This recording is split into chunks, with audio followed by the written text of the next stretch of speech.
देखिए जयराम जी अब झूठ बोले तो मैं क्या कर सकता हूँ। उनसे मेरे ख्याल डिप्टी चीफ मिनिस्टर साहब ने भी बात की है, मेरी भी कल उनसे बात हुई है।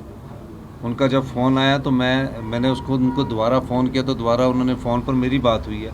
मैंने डिप्टी कमिश्नर को बोला कि उनसे बात कीजिए, डिप्टी कमिश्नर ने भी उनसे बात की है, एएनसी साहब ने उनसे।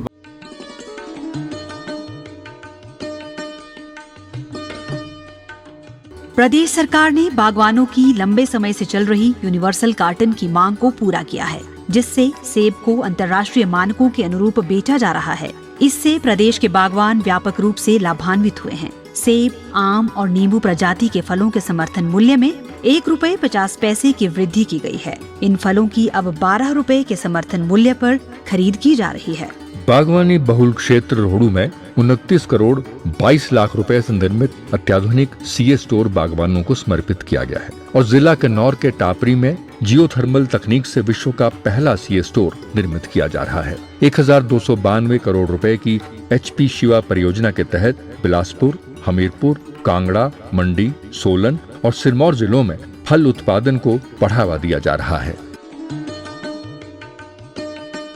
बात करी है और उनको बोला है कि अगर आपको हेलीकॉप्टर की सुविधा भी है तो हम उनको उनके क्षेत्र में हेलीकॉप्टर की सुविधा भी उपलब्ध करवा रहे हैं। सवेरे डिप्टी कमिश्नर को बोला, आज मैंने अखबार में पढ़ा, बड़ी विचित्र बात है।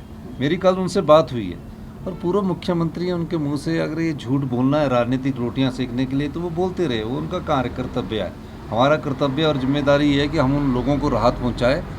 जहाँ मैं जा सकता, मैं जंजैली भी गया, एक ही दिन में मैं 3 घंटे धर्मपुर चलने के बावजूद धर्मपुर के उस गांव में गया, क्षतिग्रस्त गांव में गया, और उसके बाद मैं पैदल वहाँ गाड़ी से सरका घाट आया। 3 घंटे की गाड़ी के सफ़र करने के बाद उसके बाद मुझे पता लगा कि जंजैली में फूड नहीं है।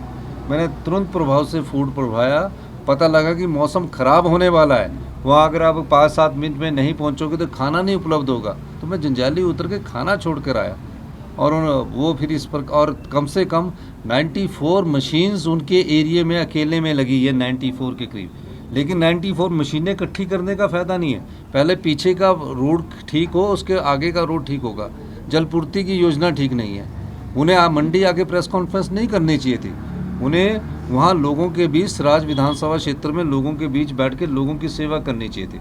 उस राज विधानसभा क्षेत्र का ही दौरा करे, धर्मपुर तो अभी तक गए नहीं, वो भी तो मंडी का पार्ट है।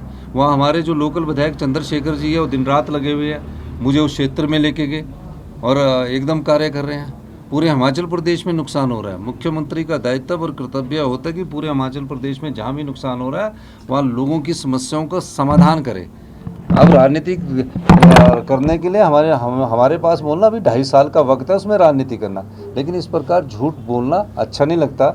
मैं आपको कॉल डिटेल्स दिखा सकता हूँ, कॉल में बातचीत करके दिखा सकता हूँ, मेरे मोबाइल में अभी कॉल है, मैं बता सकता हूँ।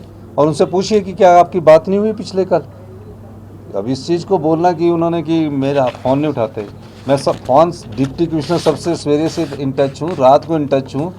मेरा ख्याल जितना तेज़ी से हम कार्य कर रहे हैं उतनी तेज़ी से तो मेरे ख्याल पिछली जो जयराम जी की सरकार थी वो तो कुछ नहीं की, वो तो हमारी संपत्तियों को लुटाते गए।